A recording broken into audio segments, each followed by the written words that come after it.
ലൈവിലേക്ക് സ്വാഗതം. ഇന്നത്തെ വീഡിയോയിൽ കടൽ തീരത്ത് 800 വർഷം പഴക്കമുള്ള കൊല്ലം ജില്ലയിലെ ഒരു മുസ്ലിം പള്ളിയെക്കുറിച്ച് നമുക്ക് പരിചയപ്പെട്ടാലോ? വീഡിയോയിലേക്ക് കടക്കാം.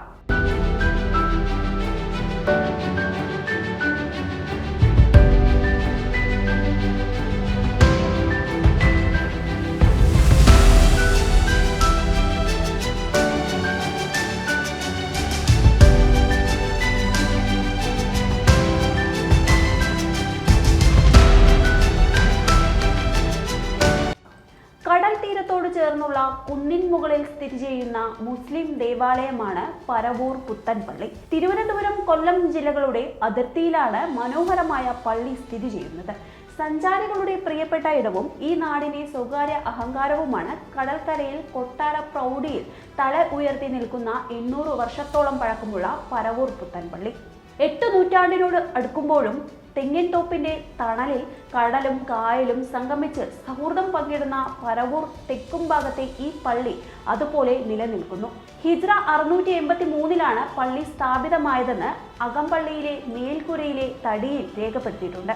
അത്ഭുതം വിതയ്ക്കുന്ന മനോഹരമായ ചിത്രപ്പണികളും വിദഗ്ധമായ തച്ചുവേലകളും കൊണ്ട് അലങ്കൃതമായ ഈ പള്ളി ഒരു അത്ഭുതം തന്നെയാണ്. പരവൂർ പുത്തൻ വീട് കുടുംബത്തിലെ പ്രധാനികളാണ് പള്ളി പണി കഴിപ്പിച്ചതെന്നാണ് പറയപ്പെടുന്നത്.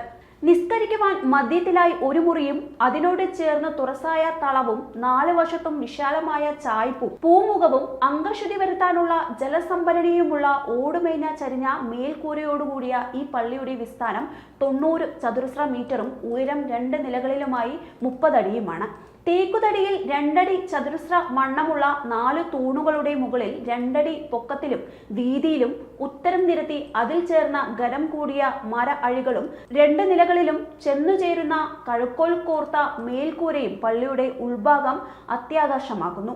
ചുണ്ടൻ വെള്ളത്തിലെ തലയെടുപ്പുള്ള അമരത്തിന്റെ മാതൃകയിൽ 1 അടി വീതിയിൽ കഴക്കോലുകൾ ഘടിപ്പിച്ചിരിക്കുന്നത് ഒരു തീരദേശ വിസ്മയമായി പറയപ്പെടുന്നു. പുറത്തുള്ള കുളിർമയും വെളിച്ചവും അനായാസം കടന്നുവരാൻ പാകത്തിലാണ് മേൽക്കുര ഉയർന്നതും വിശാലമാക്കിയതും. സാഗര കവാടത്തിൽ 2 നിലകളിലായി തടിയിൽ തീർത്ത കൊട്ടാരക്കെട്ടിന്റെ വാതിലുകളിൽ വിജാഗിരി ഘടിപ്പിക്കാതിരിക്കുന്നത് പൂർവികരുടെ ദീർഘവീക്ഷണത്തിന്റെ ഉത്തമ ഉദാഹരണം തന്നെയാണ്.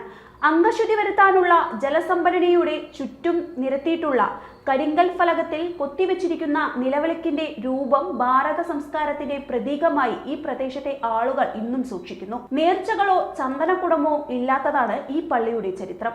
പരവൂർ പുത്തൻപള്ളിയുടെ ഈ വീഡിയോ നിങ്ങൾക്ക് ഇഷ്ടമായെങ്കിൽ വീഡിയോ ലൈക്ക് ചെയ്യാനും ഷെയർ ചെയ്യാനും സബ്സ്ക്രൈബ് ചെയ്യാനും മറക്കരുത്. അടുത്തൊരു വീഡിയോയുമായി നമുക്ക് വീണ്ടും കാണാം. നന്ദി, നമസ്കാരം. നാഷൻ ന്യൂസ് ലൈവ്, സത്യം, ചരിത്രം, വർത്തമാനം.